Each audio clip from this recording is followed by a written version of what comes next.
2,20,000 পুলিশের ভিতর থেকে 150 থেকে 200 লোক পালিয়ে গেছে। এই পালাতক লোকেরাই হচ্ছে তারাই। আমরা যাতে মুষ্টিমেয় কিছু লোকের কথাবার্তায় আমাদের থানা পরিচালিত বা পুলিশ প্রশাসন পরিচালিত না হয়। যারা সংগ্রাম করছিল তাদের বিপক্ষে কি খালি পুলিশ গুলি করছিল? আরো সকলেই গুলি করছিল। হাজার হাজার কোটি টাকা ব্যাংক থেকে লুট কি পুলিশ করছে?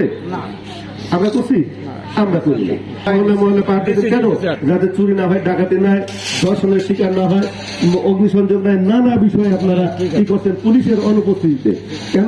আর আপনার যে সিসি ক্যামেরার কথা বলবো, যে আপনার যদি কল্যাণ সমিতি থাকে তাহলে আপনার কল্যাণ সমিতি মিলে আপনাদের এন্ট্রি পয়েন্ট যে সমস্ত আপনারা মহল্লায় প্রবেশদ্বার যে সমস্ত জায়গা মেইন পয়েন্ট, ওই যেমন ওই জায়গা এই জায়গা, এবং যার যার ব্যক্তিগতভাবে যার যার বাড়িতে আপনারা দয়া করে যদি রাখেন তাহলে এক 10টা নাইট গার্ডের সমান 10টা বা 100টা নাইট গার্ডের সমান আপনার একটা সিসি ক্যামেরা কাজ করবে।